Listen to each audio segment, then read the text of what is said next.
حياكم الله مشاهدين الكرام، وما بنعمة ربك فحدث بعد التعرف على جثة حسين باسم من أحد الغواصين اللي موجودين من داخل الشرطة النهرية. جزاكم الله خير الجزاء، اللهم ربي يوفقكم على مدار 16 يوم بالبحث المستمر. حدثنا أكثر، شلون تم العثور على الجثة، شلون لقيتوها في داخل منطقة القريعات؟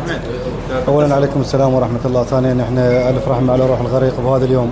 صراحة هو يعني كان سبب من انتشار العديد من الجثث، ان جثتين نعم فقط، يعني حتى ما يتظلل الاعلام اكثر. نعم كان هذا السبب، والله يرحمه برحمته الواسعه. صراحه احنا بذلنا جهه 16 يوم فقط، مو احنا فقط، كل غواصين العراق.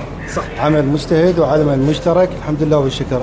حاليا اليوم الخبر الرسمي الاكيد حاليا احنا من الطب العدلي. نعم. اي خبر غير هذا الخبر كاذب.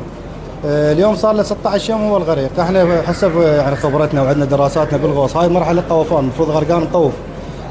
فسوينا روج بالزورق. نعم. قلبنا المي، طلعت الجثه طافت، سبحان الله الحمد لله. كان عالق بمكان يعني جدا جدا جدا وصف، حتى اكو اثار يعني بيه، بس الحمد لله والشكر قدرنا نطلع الغرقان. اذكر لي الغواصين اللي كانوا معك. كل غواصين محافظات العراق مشتركه بالواجب. كنا انا وكابتن ياسر بالزورق نسوي بالروج بالزورق، سوينا روج طافت الجثه. فالغواصين يعني تعرف هذا انجاز واجب والتعب، 16 يوم محافظات كلها بايته هنا بغداد. نعم. وما حد شايفه هلا وما حد يعني مرتاح.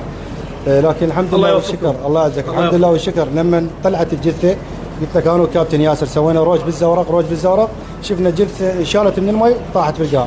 وايضا احد سواقنا تحسين على مولى سائق زورق هو شاف الجثه قال هذه الجثه طلعت. صراحه يعني الغواصين هذا حكم عملهم، شيتوا كلهم بالمي، كل غواصين عراق الله يوفقكم، شيتوا بالمي صباحا، والحمد لله والشكر. يا رب ميزان حسناتكم. والله